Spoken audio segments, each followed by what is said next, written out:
যুক্তরাষ্ট্রের ফ্লোরিডা থেকে আমি শহীদুল ইসলাম তালুকদার। দর্শক, বাংলাদেশের একমাত্র Nobel laureate doctor Mohammad Yunus তিনি আরেকটা নোবেল কিভাবে পেতে পারেন সে সংক্রান্ত বিষয়ে তাকে পরামর্শ দেওয়ার চেষ্টা করাও আমার এই সংকীর্ণ অবস্থান থেকে ধৃষ্টতার বহিঃপ্রকাশ ছাড়া আর কিছুই নয়।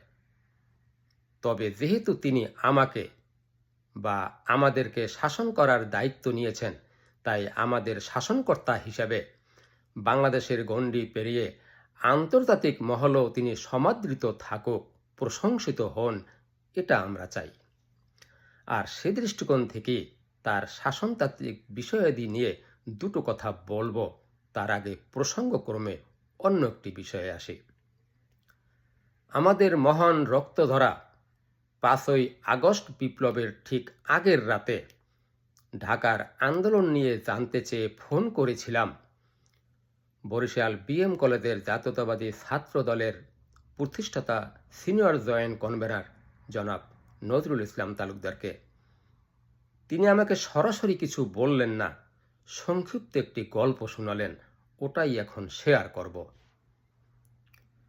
বিকালের পরন্ত বেলায় 10-12টি ছেলে একত্রিত হয়ে নদীর কূলে খেলছিল।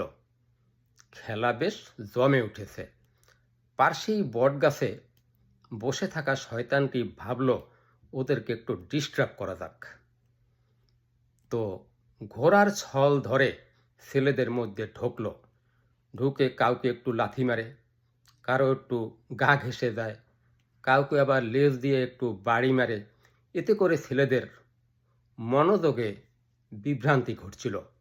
তারা এক পর্যায়ে একত্রিত হয়ে ঘোড়াকে ধরে ফেলল। কেউ লাথি মারে পেটে, কেউ লাথি মারে ঠ্যাঙে, কেউ আবার চোখে বালি ভরে দেয়, কেউ আবার একটু কানও মলে দেয়।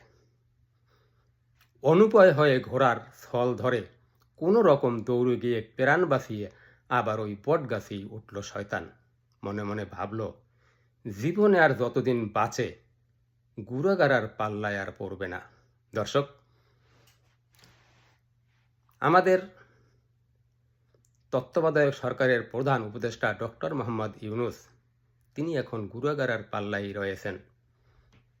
তাকে অনুরোধ করব, বটগাছে ওঠার মতো পরিবেশ সৃষ্টি হওয়ার আগেই আপনি একটি সুষ্ঠু নির্বাচনের ব্যবস্থা করে জনগণের প্রতিনিধিদের হাতে ক্ষমতা ছেড়ে দিয়ে মানে সরে পড়ুন।